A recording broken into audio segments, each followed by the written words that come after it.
ಆದರೆ ಮೆಟ್ರೋ ಅಂತ ಬಂದಾಗ ಇಡೀ ಬೆಂಗಳೂರು ಇವತ್ತೇನು ಒಂದು 8ರಿಂದ 10 ಲಕ್ಷ ಮೆಟ್ರೋ ಯೂಸ್ ಮಾಡುತ್ತೆ ಪಾಪ್ಯುಲೇಷನ್ನು, ಅವರೆಲ್ಲ ಮೆಟ್ರೋಗೆ ಕಾಯ್ತಾರೆ. ಆದರೆ ಮೆಟ್ರೋ ರೈಲು ನಿಮಗೆ ಕಾಯತ್ತೆ, ಯಾಕಂದರೆ ನೀವು ಬಂದಿಲ್ಲ ಅಂದರೆ ಗಾಡಿ ಮುಂದಕ್ಕೆ ಹೋಗಲ್ಲ. How do you feel? ತುಂಬ ಖುಷಿಯಾಗುತ್ತೆ, ಬಟ್ ಇದು ಸಿಕ್ಕಾಪಟ್ಟೆ ಚಾಲೆಂಜಿಂಗು.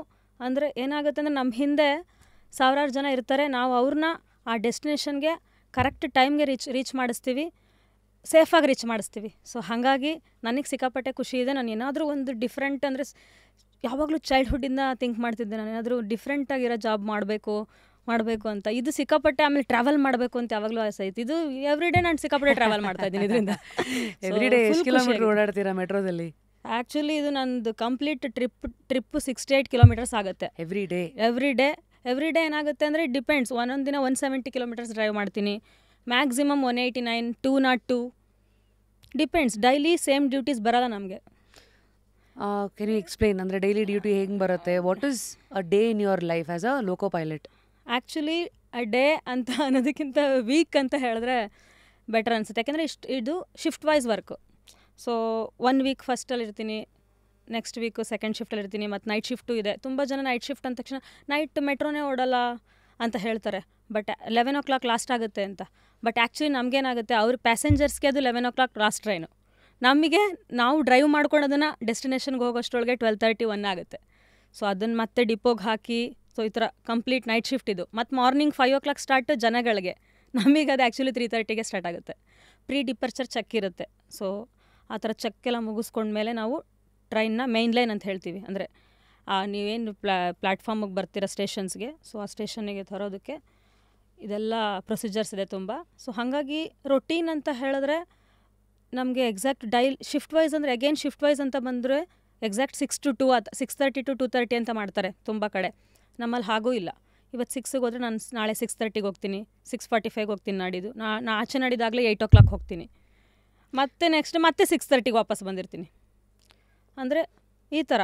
ಯಾಕೆ ಇದು ಪ್ರತಿದಿನ ಟೈಮಿಂಗ್ ಚೇಂಜ್ ಆಗುತ್ತೆ? ಈ ಶಿಫ್ಟ್ ಅಂತ ಫಿಕ್ಸ್ ಇರಲ್ಲ? ಫಿಕ್ಸ್ ಇಲ್ಲ. ನಮ್ಮದು ಟ್ರೈನ್ ಆಪ್ರೇಟರ್ಸ್ಗೆ ಮಾತ್ರ ಇದು ಫಿಕ್ಸ್ ಇಲ್ಲ.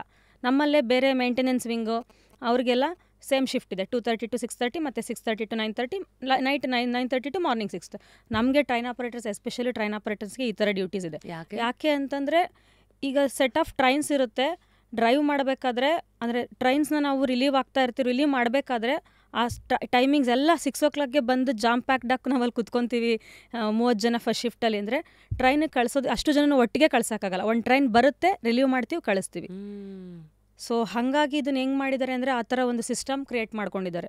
ನಾನು 6:05ಗೆ ಬಂದರೆ 6:20ಗೆ ಟ್ರೈನ್ ತೆಗಿತೀನಿ, 6:30ಗೆ ಬರೋರು 6:45. ಅಂದರೆ ಇದೇನಾಗುತ್ತೆ, ಫಸ್ಟ್ ಶಿಫ್ಟ್ ಅನ್ನೋದು 8 o'clockಗೆ ಎಂಡ್ ಆಗುತ್ತೆ. ಸೊ ಅದು ಹೆಂಗೆ 8 o'clock ಅದು ಎಂಡಾಗಿ ಮತ್ತೆ 12 o'clockಯಿಂದ ಸೆಕೆಂಡ್ ಶಿಫ್ಟ್ ಸ್ಟಾರ್ಟ್ ಆಗುತ್ತೆ ನಮ್ಮ 8 o'clock ಸ್ಟಾರ್ಟ್. ಅಲ್ಲ ಮಾರ್ನಿಂಗ್ 8 o'clock. ಈಗ 6 to 8 ಅದು 2 hours ಹೇಳ್ದಲ್ಲ, 6:05, 6:15, 6:20 ಆ ಥರ ಬರುತ್ತೆ. ಆ ಥರ ಅಪ್ ಟು 8 o'clock ತನಕ ಮಾರ್ನಿಂಗಲ್ಲಿ ಬರ್ತಾ ಇರ್ತೀವಿ. ಆಮೇಲೆ ಎಂಡ್ ಆಗುತ್ತೆ ಅದು ಆ್ಯಕ್ಚುಲಿ. ಆಮೇಲೆ 12:30ಇಂದ ಸ್ಟಾರ್ಟ್ ಆಗುತ್ತೆ ಸೆಕೆಂಡ್ ಶಿಫ್ಟಿ. ಅಪ್ ಟು 4 o'clock ತನಕ ನಾವು ಅದನ್ನು ಸೆಕೆಂಡ್ ಶಿಫ್ಟ್ ಅಂತಲೇ ಕನ್ಸಿಡರ್ ಮಾಡ್ತೀವಿ. ಸೊ ಎಂಡ್ ಆಗೋದು ಈಗ 12ಗೆ ಸ್ಟಾರ್ಟ್ ಆದರೆ 8ಗೆ ಎಂಡ್ ಆಗುತ್ತೆ, 8 hours. ಬಟ್ ನಮ್ಗೆ 3ಗೆ ಸ್ಟಾರ್ಟ್ ಆಗಿದ್ರು 10ಗೆ ಎಂಡ್ ಆಗುತ್ತೆ, 4ಗೆ ಸ್ಟಾರ್ಟ್ ಆಗಿದ್ರು 10 ಎಂಡ್ ಆಗುತ್ತೆ. So up to 4 o'clock. So ಆ ಥರ 8 hours ನಮಗಿದೆ. ಸೊ ಈ ತುಂಬ ವಿಚಾರಗಳು ಹೇಳಿದ್ರಿ. ನಾನು ಒಂದೊಂದಾಗೆ ಪ್ರಶ್ನೆ ಕೇಳ್ತೀನಿ. ಓಕೆ. ಮೆಟ್ರೋದು ಈಗ ಬಸ್ ಡಿಪೋ ಎಲ್ರಿಗೂ ಕಾಣತ್ತೆ, ಕಾರ್ಸ್ದು ಡಿಪೋ ಕಾಣತ್ತೆ. ಮೆಟ್ರೋ ಡಿಪೋ ಎಲ್ಲಿರುತ್ತೆ? ಮೆಟ್ರೋ ಡಿಪೋ ಈಗ ಆ್ಯಕ್ಚುಲಿ ಪರ್ಪಲ್ ಲೈನಲ್ಲಿ ವೈಟ್ ಫೀಲ್ಡಲ್ಲಿದೆ, ಈಗ ಚಳ್ಗಟ್ಟದಲ್ಲೂ ಆಗ್ತಾ ಇದೆ. ನಮ್ಮಲ್ಲಿ ಗ್ರೀನ್ ಲೈನಲ್ಲಿ ಬಂದು ಪೀಣ್ಯದಲ್ಲಿದೆ. ಸೊ ಅಂದರೆ ಆಫ್ಟರ್ ದ ಲಾಸ್ಟ್ ಸ್ಟೇಷನ್, ಅದಕ್ಕಿಂತ ಮುಂದೆ ಎಲ್ಲೋ ಒಂದು ಕಡೆ ಅದು ನಿಂತಿರುತ್ತಾ? ಈಗ ಚಳ್ಗಟ್ಟದಲ್ಲಿ ವೈಟ್ ಫೀಲ್ಡಲ್ಲಿ ಆ ಥರ ಲಾಸ್ಟ್ ಸ್ಟೇಷನಲ್ಲಿ ಮುಂದೆ ಅನ್ನೋದು ಇರ್ಬೋದಿಲ್ಲ. ಅದು ಸ್ಪೇಸ್ ಅವ್ರು ಹೇಗೆ ಯಾವ ಥರ ಕನ್ಸ್ಟ್ರಕ್ಷನ್ ಲೆವೆಲಲ್ಲಿ ಮಾಡ್ಕೊಂಡಿದ್ದಾರೆ ಆ ಥರ. ಮುಂಚೆ ಎಲ್ಲ ಬೈಯಪ್ಪನಹಳ್ಳಿ ಡಿಪೋ, ಬೈಯಪ್ಪನಹಳ್ಳಿಲೇ ಇದೆ ಒಳಗೆ, ಅದು ಯಾರಿಗೂ ಕಾಣಿಸಲ್ಲ ಅದು ಆ್ಯಕ್ಚುಲಿ. ಈಗ ಪೀಣ್ಯದಲ್ಲಿದೆ, ಪೀಣ್ಯ ಸ್ಟೇಷನ್ನಲ್ಲಿ ಬರಲ್ಲ, ಪ್ರೆಮೈಸಸಲ್ಲಿ ಸ್ಟೇಬ್ಲಿಂಗ್ ಲೇನ್ಸ್ ಅಂತ ಇರುತ್ತೆ. ಆ ಲೇನ್ಸ್ ಮಾಡೋದಕ್ಕೆ ತುಂಬ ಜಾಗ ಬೇಕು. ಅಂದರೆ ಈಗ ಹೆಂಗೆ ನಾವು ಬಸ್ನ ಒಂದು ಲೈನಲ್ಲಿ ಇದೆ, ನಾವು ಆ ಥರ ಬಸ್ಸಸ್ ಎಲ್ಲ ಹೆಂಗೆಂಗೋ ನಿಲ್ಲಿಸ್ಬಿಡ್ತಾರೆ, ಆಮೇಲೆ ಹಾಗೆ ಅಲ್ಲ, ಸ್ಟೇಬ್ಲಿಂಗ್ ಲೇನ್ಸ್ ಅಂತಿರುತ್ತೆ. ಒಂದೊಂದು ಟ್ರೈನ್ ಅದೇ ಸ್ಟೇಬ್ಲಿಂಗ್ ಲೈನ್ ಹಾಕಬೇಕು ಅಂತಿರುತ್ತೆ. ಇದನ್ನೆಲ್ಲ ಡಿಪೋ ಕಂಟ್ರೋಲ್ ಸೆಂಟರ್ ಅಂತಿರುತ್ತೆ. ಅವ್ರ ಅಸೈನ್ ಮಾರ್ನಿಂಗ್ ಹೇಗೆ ನಾವು ಟ್ರೈನ್ ತೊಗೊಬರ್ತೀವಿ ಆ ಥರ ಎಲ್ಲನೂ ಸ್ಟೇಷನಲ್ಲಿ ಟ್ರೈನ್ನ ಪಾರ್ಕ್ ಮಾಡಲ್ಲ ನಾವು.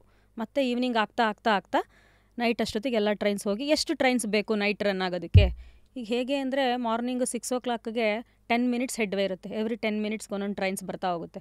ಅಂದರೆ ಈ ಫ್ಲೈಟಲ್ಲಿ ರನ್ವೇನಲ್ಲಿ ನೆಕ್ಸ್ಟ್ ಟೇಕ್ ಆಫ್ ಆಗೋದಕ್ಕೆ ಒಂದು ಹಿಂದೆ ಒಂದು ಕಾಯ್ತಾ ಇರತ್ತಲ್ಲ, ಅದೇ ಥರ ನಿಮ್ಗೆ ಆ ಲೈನಿಗೆ ತೊಗೊಂಡು ಬರೋಕ್ಕೆ ಒಂದೊಂದು ಮೆಟ್ರೋಗೂ 10 ನಿಮಿಷ ಗ್ಯಾಪ್ ಇರುತ್ತಾ? ಅಲ್ಲ, ಈಗ ನಾನು ಯಾವುದೋ ಒಂದು ಸ್ಟೇಷನಿಗೆ ಬರ್ತೀನಿ. ಫಾರ್ ಎಕ್ಸಾಂಪಲ್ ನಾಗಸಂದ್ರ ಸ್ಟೇಷನಿಗೆ ಬಂದೆ, ಈಗ ಒಂದು ಟ್ರೈನ್ ಜಸ್ಟ್ ಪಾಸ್ ಆಯಿತು.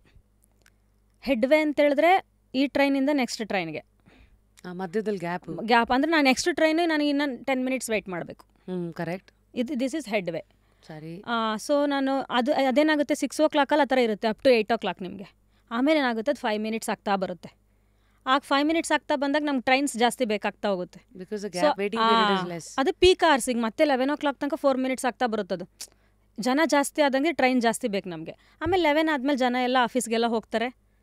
ಆಗ ಟ್ರೈನ್ಸ್ ಮತ್ತೆ ಡಿಪೋಗೆ ಒಂದೊಂದಾಗ 1 2 3 4 ಆ ಥರ ಎಷ್ಟು ನಮಗೆ ಟೈಮ್ ಟೇಬಲ್ ರೆಡಿ ಇರುತ್ತೆ. ಸೊ ಆ ಟೈಮ್ ಟೇಬಲ್ ಪ್ರಕಾರ ಡಿಪೋಗೆ ಹೋಗುತ್ತೆ. ಮತ್ತೆ 4 o'clockಗೆ ಜನ ಎಲ್ಲ ಆಫೀಸ್ನ ಮನೆಗೆ ಹೋಗ್ತಾರಲ್ಲ, ಆಗ ಮತ್ತೆ ಜಾಸ್ತಿ ಟ್ರೈನ್ಸ್ ಬೇಕಾಗುತ್ತೆ ನಮಗೆ. ಆಗ ಮತ್ತೆ ಡಿಪೋಯಿಂದ ತರಿಸ್ತಾರೆ. ಮತ್ತೆ ಆಫ್ಟರ್ 8 ಜನ ಎಲ್ಲ ಮನೆಗೆ ಹೋಗ್ತಿರ್ತಾರೆ. ಹಂಗೆ ಆ ಥರ ಸೆಟ್ ಮಾಡ್ಕೊಂಡಿದ್ದಾರೆ ಸಿಸ್ಟಮ್ ಇದು. ಸೊ ಈಗ ಡಿಪೋಯಿಂದ ಮೆಟ್ರೋ ಸ್ಟೇಷನಿಗೆ ತರೋದಂದರೆ ವಾಕಸ್ ಥ್ರೂ ದ ಪ್ರಾಸೆಸ್ ಹೆಂಗೆ ಆಗುತ್ತೆ? ಪ್ರೋಸೆಸ್ ಹೇಗೆ ಅಂದರೆ ಇದು ಮತ್ತೆ ಅಗೇನ್ ನಾವು ಡಿಪೋಗೆ ಹೋಗಬೇಕು. ನಾವು ನಾರ್ಮಲ್ ಕ್ರ್ಯೂಗೆ ಬರೋದಕ್ಕಾಗ ಬಂದು ನಾವು ಇಲ್ಲಿಂದನೂ ಹೋಗ್ಬೋದು. ಜಸ್ಟ್ ಡಿಪೋಗೆ ಹೋಗಿ ಅಲ್ಲಿ ನಮ್ಮ ಪರ್ಟಿಕ್ಯುಲರ್ ಟ್ರೈನ್ ಸೆಟ್ಸ್ ID ಇರುತ್ತೆ. ನಾವು ID ನೋಡಿಕೊಂಡು ಟ್ರೈನ್ ಸೆಟ್ ತೊಗೊಂಡು ಡಿಪೋಲಿ ಚೆಕ್ ಮಾಡ್ಕೋಬೇಕು. ಸೊ ಇದೇನು ಟ್ರೈನ್ದು ಕಂಡೀಷನ್ಸ್ ಹೇಗಿದೆ ಆ ಥರ ಎಲ್ಲ ಬರೆದಿರ್ತಾರೆ. ನಮ್ಮ ಲಾಗ್ ಬುಕ್ ಅಂತ ಇದೆ. ಸೊ ಆ ಬುಕ್ಕಲ್ಲಿ ಈ ಟ್ರೈನ್ದು ಫಿಟ್ನೆಸ್ ಇಲ್ಲಿಂದ ಈ ಡೇಟ್ವರೆಗೆ ಇರುತ್ತೆ. ಫಾರ್ ಎಕ್ಸಾಂಪಲ್ ಇವತ್ತು ಡೇಟು. ಸೊ ಡೇಟ್ ಇವಾಗ 9th ಅಂತ ಇರುತ್ತೆ. 9th to 15th ಈ ಟ್ರೈನ್ ಫಿಟ್ನೆಸ್ ಇರುತ್ತೆ. ಅಲ್ಲಿವರೆಗೂ ನಾವು ರನ್ ಮಾಡ್ತಾ ಇರ್ಬೋದು ಮೇನ್ ಲೈನಲ್ಲಿ ಏನತ್ತರ. ಸೊ ಈ ಥರ ಆ ಫಿಟ್ನೆಸ್ ಡೇಟ್ ಇರುತ್ತಲ್ಲ ಪ್ರಾಡಕ್ಟ್. ಇದೆ. ಆಮೇಲೆ ಆಫ್ಟರ್ 15 ನಾವು ಅದನ್ನು ಡ್ರೈವ್ ಮಾಡೋಕ್ಕಾಗಲ್ಲ. ಸೊ ಅಲ್ಲಿ ಅಷ್ಟರೊಳಗಾಗಲೇ ಮೇಂಟೆನೆನ್ಸ್ ಅವ್ರು ಇದನ್ನೆಲ್ಲ ಚೆಕ್ ಮಾಡಿ ಮತ್ತೆ ನಮ್ಗೆ ವಿತಿನ್ 3 days ಕೊಟ್ಟಿರ್ತಾರೆ. ಇದನ್ನೆಲ್ಲ ನೋಡ್ಕೋಬೇಕಾಗುತ್ತೆ. ಈ ಚೆಕ್ ಎಲ್ಲ ಮಾಡಿ ಮತ್ತೆ ಟ್ರೈನ್ ಹೋಗಿ ಚೆಕ್ ಮಾಡಬೇಕು. ಬ್ರೇಕ್ ಟೆಸ್ಟ್ ಮಾಡಬೇಕು. ಸೊ ಅಂದರೆ ಬ್ರೇಕ್ ಎಲ್ಲ ಕರೆಕ್ಟಾಗಿ ವರ್ಕ್ ಆಗ್ತಿದೆಯಾ, ಮೇನ್ಲೈನ ನಾವೇನಾದರೂ ಸ್ಟಾಪ್ ಮಾಡಬೇಕು ಅಂದರೆ ನಿಂತ್ಕೋಬೇಕಲ್ಲ. ಸೊ ಕಂಪ್ಲೀಟ್ ಚೆಕ್ ಮಾಡಬೇಕು. ನಮ್ಮದು train operator seats, wiper, brakes, ಎಲ್ಲ ಲೈಟ್ಸ್, ಸಲೂನಲ್ಲಿರೋ ಎಲ್ಲ ಲೈಟ್ಸು. ಸಲೂನ್ ಮೀನ್ಸ್ ಅದೇ ಪ್ಯಾಸೆಂಜರ್ಸ್ ಎಲ್ಲ ಕುತ್ಕೊತಾರಲ್ಲ, ಅದನ್ನು ನಾವು ಸಲೂನ್ ಅಂತ ಆ ಟರ್ಮ್ ಯೂಸ್ ಮಾಡ್ತೀವಿ. ನಮ್ಮದು ಕ್ಯಾಬು ಮಿಡಲಲ್ಲಿ ಅದನ್ನು ಸಲೂನ್ ಅಂತ ಯೂಸ್ ಮಾಡ್ತೀವಿ. ಸೊ ಎಲ್ಲ ಥರ ಚೆಕ್ ಮಾಡ್ತೀವಿ. Very nice. ಸೊ ಇದಕ್ಕೆ 1 hour ಆಗುತ್ತೆ, ಅರೌಂಡ್ 45 minutes ಆಗುತ್ತೆ. ಆಮೇಲೆ ಚೆಕ್ ಆದಮೇಲೆ ಇದೆಲ್ಲ ಆದಮೇಲೆ ನಾವು ಅದನ್ನು ಮತ್ತೆ ಅಥರೈಸೇಷನ್ ತೊಗೊಂಡು ಡಿಪೋ ಕಂಟ್ರೋಲ್ ಸೆಂಟರ್ ಅಂತ ಇರುತ್ತೆ, ಅಲ್ಲಿಂದ ನಾವು ಅಥರೈಸೇಷನ್ ತೊಗೊಂಡು ಮೇನ್ ಲೈನ್ ಅಂದರೆ ಅದೊಂದು ಸ್ಟೇಷನಿಗೆ ಬರುತ್ತೆ ಆ ಟ್ರೈನ್. ವಾವ್. ಸೊ ನಾವು as a loco pilot, I mean ಚಿಕ್ಕ ಡೌಟ್ಸ್ ಇದು. ಈಗ ನಮಗೆಲ್ಲ ಕಾರಿಗೆಲ್ಲ ಅಂದರೆ ಈ ಆಟೋ ಕಾಪ್ ಇರುತ್ತೆ, ಅದು ಅಂದರೆ ಕ್ಲಿಕ್ ಮಾಡಿದ್ರೆ ಎಲ್ಲಿಂದಲೋ ಓಪನ್ ಆಗುತ್ತೆ. ಸೊ ಈ ಥರ ಮೆಟ್ರೋಸ್ಗಳಿಗೂ ಎಲ್ಲ ಕೀ ಇರುತ್ತಾ, IDs ಇರುತ್ತಾ, ಹೇಗೆ? ಆ್ಯಕ್ಚುಲಿ ನಾವು ಆ ಥರ ಆಟೋಮೆಟಿಕ್ ಎಲ್ಲ ಆ ಥರ ಎಲ್ಲ ಸಿಸ್ಟಮ್ ಇಲ್ಲ ಇದರಲ್ಲಿ. ಒಂದು ಕೀ ಇರುತ್ತೆ ಆ್ಯಕ್ಚುಲಿ. ಔಟ್ಸೈಡ್ ಡೋರ್ ಓಪನ್ ಮಾಡ್ಕೊಳ್ಳೋದಕ್ಕೊಂದು ಕೀ, ಒಳಗೆ ಹೋದ್ಮೇಲೆ ಇನ್ನೊಂದು ಕೀ ಇರುತ್ತೆ. ಒಂದು ಎಂಟ್ರಾಗಕ್ಕೆ, ಇನ್ನೊಂದು ಇಂಜಿನ್ ಸ್ಟಾರ್ಟ್ ಮಾಡೋಕ್ಕೆ. ಓಕೆ, ಆ ಥರ ಕೀ ಇರುತ್ತೆ. ಸ್ಟಾರ್ಟ್ ಮಾಡಿದ ತಕ್ಷಣ ಸಿಸ್ಟಮ್ ಆನ್ ಆಗುತ್ತೆ. ಸೊ ಅಲ್ಲಿಂದ ಮತ್ತೆ ಬೈಕೋಬೇಡಿ, ಕೆಲವು ಸತಿ ನಾವು ಗಾಡಿ ಕೀ ಮರ್ತೋಗ್ಬಿಟ್ವಿ ಅಂತ ಮನೆಯಿಂದ ಕೆಲವು ಸತಿ ಹೊರಟಾಗ ಅದೋ ಕೀ ಮರ್ತೋಗಿರ್ತೀವಿ, ಮನೆಯದೋ ಗಾಡಿದು. ಈ ಮೆಟ್ರೋ ಕೀಸ್ಗಳೆಲ್ಲ ಯಾರ ಹತ್ರ ಇರುತ್ತೆ? ನಿಮ್ಗಳ ಹತ್ರನೇ ಪರ್ಮನೆಂಟಾಗಿ ಕೊಟ್ಟಿರ್ತಾರ? ನಮ್ಮ ಹತ್ರ ಪರ್ಮನೆಂಟಾಗಿ ಇರಲ್ಲ. ನಮ್ಮದು ಡ್ಯೂಟಿ ಸ್ಟಾರ್ಟ್ ಆದಮೇಲೆ ನಮ್ಮ ಹತ್ರ ಬರುತ್ತೆ. ಡ್ಯೂಟಿ ಮುಗಿಯುವಾಗಲೂ ಅಂದರೆ ಲೈಕ್ ಈಗ ನಾವು ಟ್ರೈನ್ ನಾನು ಟೇಕ್ ಓವರ್ ಮಾಡ್ತಾ ಇದ್ದೀನಿ ಅಂದಾಗ ಅದು ಸಿಸ್ಟಮ್ ಕಂಪ್ಲೀಟ್ ಕೀ ಎಲ್ಲ ನಮ್ಮ ಹತ್ರ ಇರುತ್ತೆ. ಒನ್ಸ್ ಇನ್ಸರ್ಟ್ ಮಾಡಿದ್ಮೇಲೆ ಏನು ತೆಗಿಯೋಕ್ಕೆ ಹೋಗಲ್ಲ. ಲಾಸ್ಟ್ ಸ್ಟೇಷನ್ಗೆ ಹೋದ್ಮೇಲೆ ನಾನು ಮತ್ತೆ ಈ ಕಡೆಗೆ ವಾಪಸ್ ಬರಬೇಕಲ್ಲ. ಈಗ ನಾನು ಸಿಲ್ಕ್ ಇನ್ಸ್ಟಿಟ್ಯೂಟ್ ಕಡೆ ಹೋಗ್ತೀನಿ, ಹೋದ್ಮೇಲೆ ವಾಪಸ್ ಈ ಕಡೆಗೆ ಬರಬೇಕು ಅಂದರೆ ನಮ್ಮಲ್ಲೇನು ಸಪ್ರೇಟ್ ಎಂಜಿನ್ ಸಿಸ್ಟಮ್ ಇಲ್ಲ. ಎರಡೂ ಕಡೆ ಫೇಸಲ್ಲಿ ಆಲ್ರೆಡಿ ಕ್ಯಾಬ್ ಸಿಸ್ಟಮ್ ಇದೆ ನಮ್ಮಲ್ಲಿ. ಸೊ ಕ್ಯಾಬ್ ಚೇಂಜ್ ಮಾಡ್ಕೊಂಡು ಒಳಗಡೆಯಿಂದ ಅದೇ ಸಲೂನ್ ಅಂತ ಹೇಳಿದ್ನಲ್ಲ, ಒಳಗೆ ಬಂದು ಈ ಕಡೆ ಕೀ ಇನ್ಸರ್ಟ್ ಮಾಡ್ತೀನಿ ನಾನು. ಸೊ ಆ ಕಂಪ್ಲೀಟ್ ಸಿಸ್ಟಮ್ ಆನ್ ಆಗುತ್ತೆ ಅವಾಗ. ಸೊ ಬೇಸಿಕ್ಲಿ 2 ಟಿಪ್ ಇದೆ ಮೆಟ್ರೋ ಇದು ಒಂದೊಂದು ರೈಲ್ಗೂ. ಈ ಕಡೆ ಡೈರೆಕ್ಷನಲ್ಲಿ ಹೋಗ್ಬೇಕಾದ್ರೆ ಇದು ಕ್ಯಾಬು, ಈ ಕಡೆ ಡೈರೆಕ್ಷನಲ್ಲಿ ಹೋಗ್ಬೇಕಾದ್ರೆ ಇದು. ಹೌದು, ಜಸ್ಟ್ ಅಕ್ಕಿ ತೆಗೆದು ಈ ಕಡೆಯಿಂದ ಆ ಕಡೆ ಮಾಡಬೇಕು, ಅದೇ ನಿಮಗೆ. ಸೊ ಅಕ್ಕಿ ಸಪ್ರೇಟ್ ನಾವು ಇಟ್ಕೊಳ್ಳೋದು ಎಕ್ಸ್ಟ್ರಾ ಆ ಥರ ಏನಿಲ್ಲ. ಒನ್ಸ್ ಡಿಪೋ ಹೋಗ್ತೀವಲ್ಲ ಆವಾಗ ಮಾತ್ರ ನಾವು ಅದನ್ನು ಟೇಕ್ ಓವರ್ ಮಾಡಿಕೊಂಡು ಮತ್ತೆ ಡಿಪೋ ಹ್ಯಾಂಡ್ ಓವರ್ ಮಾಡಬೇಕಾದ್ರೆ ಸೇಮ್ ಅದೇ ಸಿಸ್ಟಮ್, ಅಲ್ಲೇ ಎಲ್ಲ ಹ್ಯಾಂಡ್ ಓವರ್ ಮಾಡಿ ವಾಪಸ್ ಬರಬೇಕು. ಅದು ನಮ್ಗೆ ಎಕ್ಸ್ಟ್ರಾ ಮಿಸ್ ಆಯಿತು ಆ ಥರ ಏನಿಲ್ಲ. ಮಿಸ್ ಆಗದೇ ಇರೋ ಥರ ನೋಡಿಕೊಂಡು ಅದೇ ಚಾಲೆಂಜಿಂಗ್ ಇದರಲ್ಲಿ. ಯಾವುದೂ ಮಿಸ್ ಮಾಡಬಾರ್ದು, ಯಾವುದೂ ಮರಿಬಾರ್ದು. ಹೇಗೆ ಸಿಸ್ಟಮ್ ಇದೆ ಅದೇ ಥರ ಅಡಾಪ್ಟ್ ಮಾಡ್ಕೋಬೇಕು ನಮ್ಮ ಲೈಫ್ ಸ್ಟೈಲು ಪ್ರತಿಯೊಂದೂ. ನಾವು ಅಟ್ಯಾಕಿಂಗ್ ಜನಸಾಮಾನ್ಯರ ಒಂದಷ್ಟು ಮೆಟ್ರೋ ಹೆಂಗೆ ಫಂಕ್ಷನ್ ಆಗುತ್ತೆ ಎಲ್ಲ ಇವಾಗ ನಾವು ನಮ್ಮದು ರೆಕಾರ್ಡಿಂಗ್ ಶುರು ಮಾಡೋಕ್ಕೆ ಮುಂಚೆನೇ we had some other guests. ಅವರು ಟಾಟಾ ಹೇಳ್ತಾಯಿದ್ರು. ಅವಾಗ ಅವರು ಒಂದಷ್ಟೆಲ್ಲ ಕೇಳಿದ್ರಲ್ಲ questions like simplest question, metro ಈಗ ಯಾವ್ಯಾವ ಸ್ಟೇಷನಲ್ಲಿ ಎಕ್ಸಾಕ್ಟಾಗಿ ಆ ಡೋರ್ ಓಪನ್ ಆಗೋ ಜಾಗದಲ್ಲೇ, ಅದು ಮಾರ್ಕ್ ಆಗಿರೋ ಜಾಗದಲ್ಲೇ ಪ್ರತಿ ಸತಿ ಅಲ್ಲೇ ಹೇಗೆ ನಿಲ್ಲತ್ತೆ ಅಂತ. So first I want to ask, ಅದು how is that possible? So ಅದು ಹೆಂಗೆ ಅಂದರೆ ಕಂಪ್ಲೀಟ್ಲಿ ಎಲ್ಲ ಸಿಸ್ಟಮ್ ಬಂದು ಆಟೋಮೇಟೆಡ್ ಸಿಸ್ಟಮ್. ಇಲ್ಲಿ ಡ್ರೈವರ್ ಮೆಷಿನ್ ಇಂಟರ್ಫೇಸ್ ಅಂತ ಸಿಸ್ಟಮ್ ಇರುತ್ತೆ ನಮ್ದು. ಏನು ಕ್ಯಾಬಲ್ಲಿ ಇರುತ್ತೆ, ಕ್ಯಾಬಲ್ಲಿ ಕಂಪ್ಲೀಟ್ CCTV, ಟ್ರೈನ್ ರೇಡಿಯೋ, ಅಂದರೆ ವಾಕಿ ಟಾಕಿ ಥರ ಒಂದು ಟೆಟ್ರಾನು ಕೊಟ್ಟಿರ್ತಾರೆ. ಏನೇ ಸಿಸ್ಟಮ್ಮು ಒಂದು ಆಫ್ ಆದರೂ ಅದಕ್ಕೊಂದು ಆಕ್ಸಿಲರಿ ಸಿಸ್ಟಮ್ ಆನ್ ಆಗೋ ಥರ ಇದ್ದೇ ಇರುತ್ತೆ. ಆಕ್ಸಿಲರಿ ಸಿಸ್ಟಮ್ ಅಂದರೆ ಈಗ ಟ್ರೈನ್ ರೇಡಿಯೋ ವರ್ಕ್ ಆಗಿಲ್ಲ ಅಂದರೆ ನನ್ನ ಹತ್ರ ವಾಕಿ ಟಾಕಿ ಇರುತ್ತೆ. ಬ್ಯಾಕಪ್ ನಾನು ಏನಾದರೂ ಇಲ್ಲಿ ನನಗೆ ಫಾಲ್ಟ್ ಬಂತಂದರೆ ಕಮ್ಯುನಿಕೇಟ್ ಮಾಡೋದಕ್ಕೆ ನನ್ನ ಹತ್ರ ಫೋನ್ ಇರಲ್ಲ, ಅಂದರೆ ಫೋನ್ ಆಥರೈಸ್ಡ್ ಇಲ್ಲ. ಸೊ ನಾನೇನು ಮಾಡ್ತೀನಿ, ಟ್ರೈನಿಂದನೇ ನನ್ನ ಟ್ರೈನ್ ಎಲ್ಲಿದೆ, ಏನು ಫಾಲ್ಟ್ ಬಂದಿದೆ, ಏನು ಮಾಡಬೇಕಂತ ನಾನು ಆಪರೇಷನ್ ಕಂಟ್ರೋಲ್ ಸೆಂಟರ್ ಹತ್ರ ಕೇಳ್ತೀನಿ. ನನಗೆ ಗೊತ್ತಿದ್ರು ನಾನು ಸುಮ್ಮನೆ ಮಾಡೋಂಗಿಲ್ಲ ಏನೂ. ಅದು ನಾನೇ ಅಲ್ಲಿ ಫಸ್ಟ್ ರಿಪೋರ್ಟ್ ಕೊಟ್ಟು ಅವ್ರು ಏನು ಅವ್ರು ಹೇಳ್ತಾರೆ ಏನು ಮಾಡಬೇಕಂತ. ಸೊ ಅದನ್ನು ಅಷ್ಟೇ ನಾನು ಫಾಲೋ ಅಪ್ ಮಾಡಬೇಕು.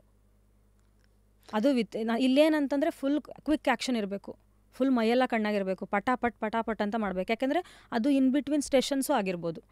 ಈಗ ಇನ್ ಬಿಟ್ವೀನ್ ಸ್ಟೇಷನ್ಸಲ್ಲಿ ಆಗಿದೆ, ಟ್ರೈನ್ ಸ್ಟಾಪ್ ಆಗಿದೆ ಅಂದರೆ ಪ್ಯಾಸೆಂಜರ್ಸ್ ಎಲ್ಲ ಪ್ಯಾನಿಕ್ ಆಗ್ತಾ ಇದ್ದಾರೆ ನನ್ನ ಹಿಂದೆ.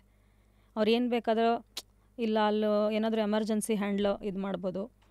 ಅಂದರೆ ನಾನು ಇಮಿಡಿಯೇಟ್ ತುಂಬ ಸಲ ಆಗುತ್ತೆ. ಇಮಿಡಿಯೇಟ್ ನನ್ನ ಜಾಬ್ ಏನಂದರೆ ಟ್ರೈನ್ನ ತೊಗೊಂಡೋಗಿ ಪ್ಲ್ಯಾಟ್ಫಾರ್ಮಿಗೆ ನಿಲ್ಲಿಸೋದು. ಪ್ಲ್ಯಾಟ್ಫಾರ್ಮಿಗೆ ನಿಲ್ಲಿಸಿದ್ರೆ ಅಫ್ಕೋರ್ಸ್ ಅವ್ರು ಇಳ್ಕೊಂಡು ಇದಾಗ್ತಾರೆ. ಇನ್ ಬಿಟ್ವೀನ್ ನಿಂತಾಗ ನಮ್ಮದು ಜಾಬ್ ಏನು, ಮತ್ತು ತುಂಬ ಏನಾದರೂ ಆ ಥರ ಎಮರ್ಜೆನ್ಸಿ ಸಿಚುವೇಶನ್ಸ್ ಬಂದಾಗ ನಮ್ಮದೆಲ್ಲ ರೋಲು ಪ್ಲೇ ಆಗ್ತಾ ಹೋಗುತ್ತೆ.